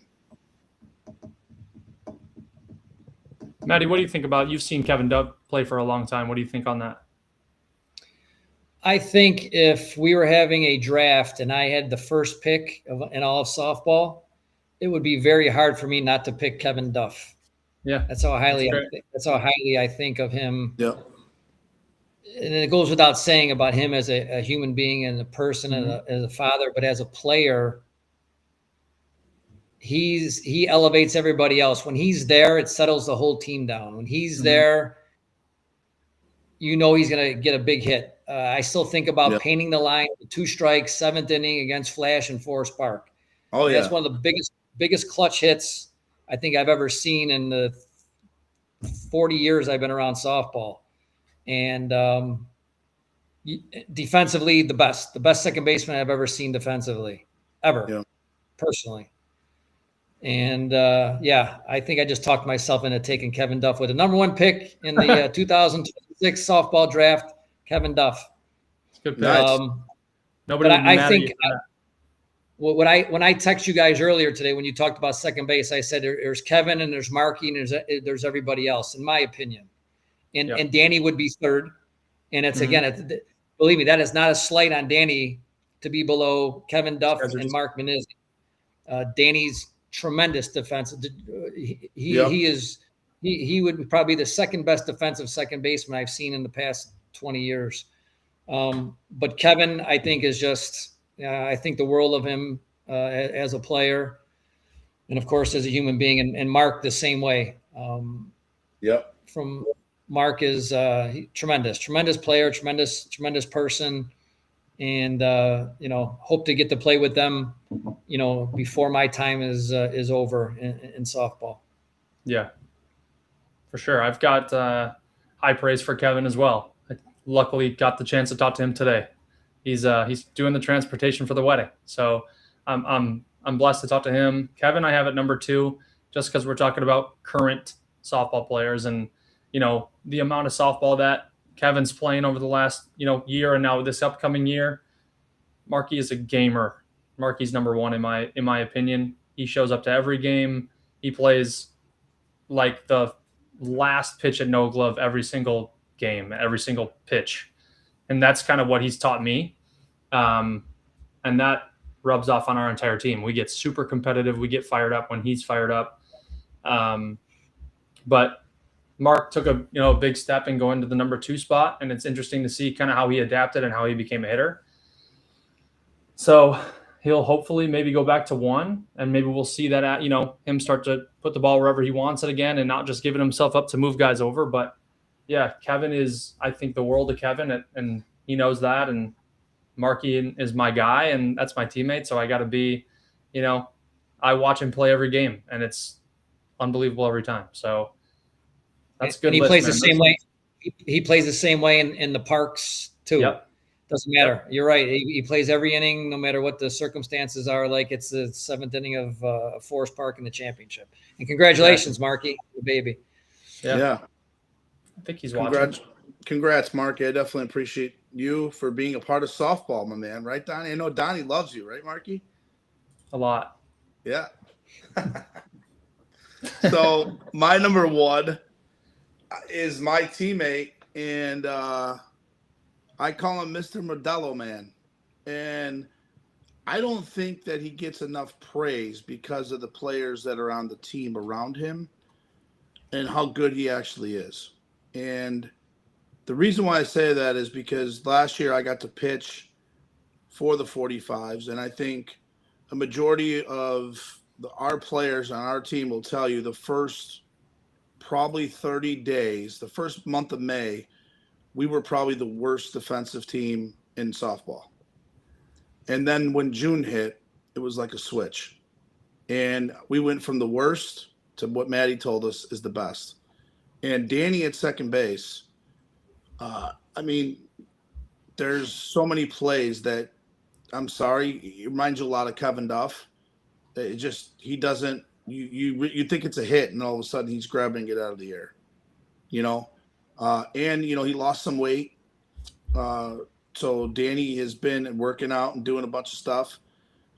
And he's just, I don't know, he's just a joy to be around. I love when he, sometimes he likes to have a little too many Modelos, but for me, and part of the life I'm at right now, I really enjoy hanging out with him. And I think, yes, on the field matters, don't get me wrong, but I think off the field matters too, in regards to the type of person and teammate he is. You know, he's always got his kid with him now. He just had another baby with Genesis. So, you know, obviously the kid's about, I believe his daughter's about a year and a half old roughly at this time. So he's just, I don't know, it's just a joy to be around. And offensively last year, he probably had one of the best years I've ever seen him have offensively. And that's going back to when I had him as a teammate with OBI. So he was on our OBI teams back in the day too. And from what I've seen of him then to what I've seen of him now, I mean, he's always been the best, to me, one of the best top 2 defensive players in the game. There's no doubt. And now offensively last year, and I put him number 1 because he does show up. To me, commitment's got to make a difference. And number 1 with the way he played offense last year and with the way he played defense, 100%. And to me, like I said, any one of those guys could be 1A. Any one of those guys could be 1B and 1C any given weekend. So that's the reason why I ranked him the way I ranked him. But in reality, I mean, Danny is my teammate, but that's not the reason why I put him number 1 or 1A. Okay. Because I played against him a million times and I played with him last year and I got to see how much of a difference maker he is playing with them than against them. Where a lot of times when you play against him, you overshadow what he actually does. So, yeah, he got himself in really good shape last year too, like you were mentioning. And yeah, ground ball to second. His fielding percentage has got to be 98% over the course of the last 10, 15 years. And you know, Clarence talked about Chris Rogers, same way. You know, you hit the ball to him, you're out. That's what you want as a guy running a team. Just make the routine plays. Yeah. Make the routine plays. That's all I'm asking. That's all I'm asking. If you get 10 ground balls, make 9 of them. That's it. Right. It's a great comment from Kevin. Why don't you read it, Donnie? Go ahead. Appreciate all of you and the kind words. It's been a blessing being able to play with and against all of you. Playing against the Menizzies has been a blast, and it's been awesome. Seeing Mark rise up, what a run you've had, and congrats on the new baby. My humbling experience was dropping a ball down the right field line hit by Billy Smith on OBI that cost us the game at no gloves. Okay. Maddie, I'm going to tell you that question is going to have a lot of people going through their memories tonight and when they watch this show, thinking about some of the most upsetting times that they've had. But Kevin, appreciate the comment, my man, and it's awesome. I don't think that I think you've had a lot more good experiences in softball than bad. So that's rare for a lot of people to say. But yeah, what an awesome list. That came together really nicely. Yeah. No, I would take any one of those guys on my team, and I've been fortunate enough to play with 1, 2, 3, 4 guys on that list. So very cool, very good list. And Donnie, when we started, it was almost like, man, who plays second base, right? Yeah. To Manny's point, it's like a position that a lot of people don't think about, and it's so important on the field. It's in a lot of terms, it's just as important as shortstop. And I know we're saving shortstop for the last show of what we do for our top 10, just because majority of the time your shortstops tend to be your better players on the team. So we want that to last. Well, and I'll end with this, and I can't believe we talked for an hour and 50 minutes. We could probably go on for another hour and 50. But when you watch Kevin Duff play second base, he plays so close to the bag and leaves that hole between first and second and makes it look so enticing. And then you try to get a ground ball in between there, and he's there to make the play, or he's taking the throw to make the double play. He's allowing against a right-hander, the short center, to squeeze the hole between short and short center, where it's like almost a fourth infielder on the left side. No place to squeeze the ball through in the infield. And yeah, he really revolutionized playing second base. He really did. And how deep he plays also, where sometimes you'd see him play 20, 25 feet in the grass at second base. Yeah. And a lot of these fields have the hump there, and it doesn't matter. It doesn't matter if there's a hump there. He still makes a play. So when you have a guy that when you revolutionize a position, you're one of the best to ever play, regardless of era, regardless. Kevin revolutionized playing second base. He really did. No. Donnie, what are you laughing about, Donnie? You always Clarence got smiles on CC tonight. said, Donnie, I want to see where Sherman is on your shortstop list. Sherman's up there. I can't wait to do shortstops. I think that's going to be really fun. And Sherman probably who? a little Sherman Martin, who plays shortstop for Oh. the Pharaohs. I know. I'm just messing with Clarence. My I just God. want to get hot. He might be the So- best player. If he's under 25, he's the best under 25 player in the game, Sherman Martin. Let me tell Yeah, you. no, That He's kid- another Sherman- guy, Maddie, that you could he's a talk to problem. about. He's another guy you could talk to about baseball. He coaches at OPRF, and he's coaching younger kids in baseball. So he would probably learn a thing or two, if you want to get into the recruiting side of things. But yeah, Sherman he's a problem. He's a young kid.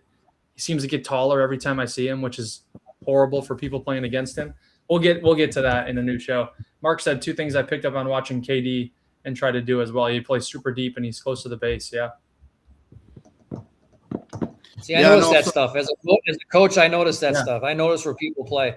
See, that's a forgotten art about softball, guys, is noticing what's going on. It's not just thinking about where you're going to hit the ball or, do I need to catch the – you have to notice things on the field that's going to help your game. And that's one thing I would love for these younger guys to just notice what's going on around.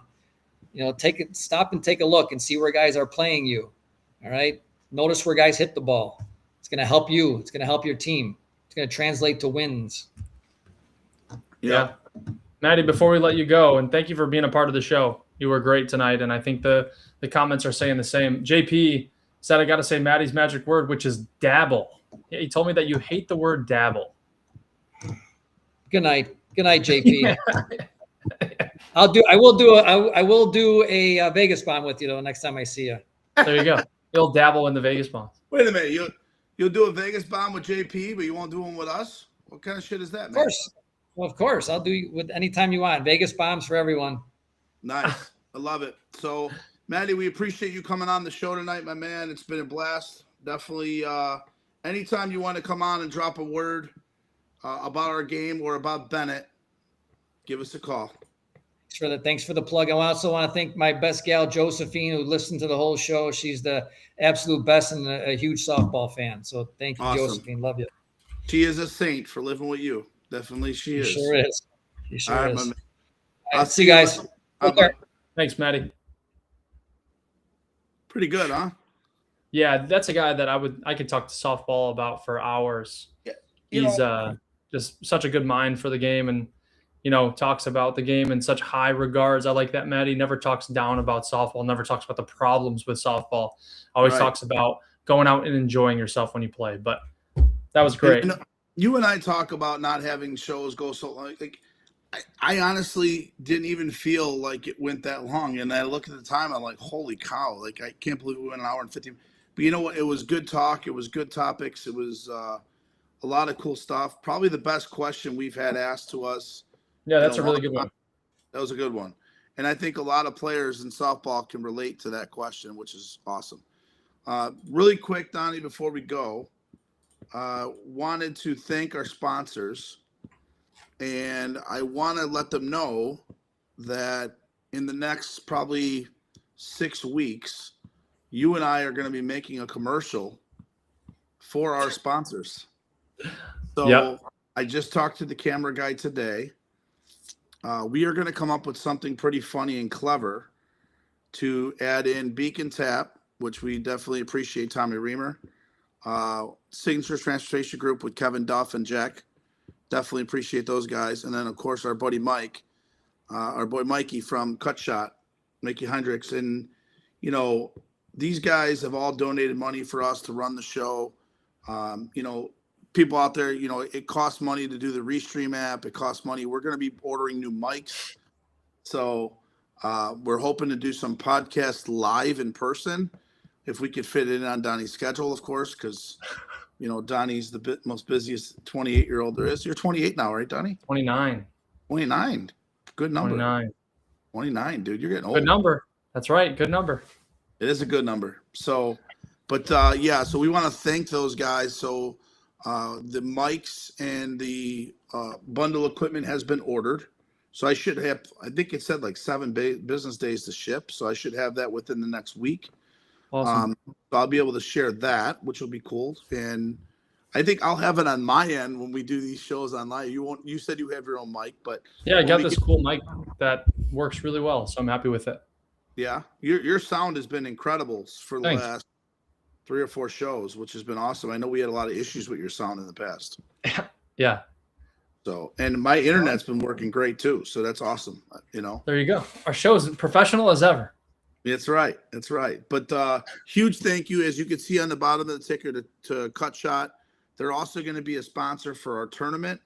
I know Duff and I are going to be talking about our tournament, and when I see him in a couple weeks in the Dome, and then also Tommy Reamer, Beacon Tap. So thank you to all our sponsors. And if any one of our sponsors, Donnie, ever want to come on our show and talk about their business, or anyone in softball owns a business, please reach out to Donnie or I. We'd be more than happy to have you on the show. Let's promote your business. Let's talk about it. We do enough talking about Pop Magoo's, right, Yep. Donnie? Yep. So we also want to give the word back to all the other people in softball as well. That's what this platform's for. So appreciate all the guys commenting tonight in the thing. I think you lit up the chat, not only with football scores. So if you weren't on the show earlier, please get on there, update your score for the Super Bowl and who's going to win. We're going to donate a $100 gift card for you to Pop Magoo's, or if you'd like to do $100 in the simulator for Golf Simulator Room, which is a pretty cool thing, you can get on there as well. So remember, the winner of the show the winner of the Super Bowl along with the correct score, which I can't believe that Jake hit that the first Crazy. week. That's incredible. Crazy. So. Yeah, thank you guys for watching tonight. It's been fun. And we will see you on the next show where we feature another coach for another team. And for now, thank you guys for being a part of it. Yes, I appreciate it, guys. Thank you for watching the Uncle Jimmy Cousin Donnie Show, sponsored by the Beacon Tap, Signature Transportation Group, and Mom and Dad. Oh, I'm sorry, no more Mom and Dad water. Mr. Cutshot.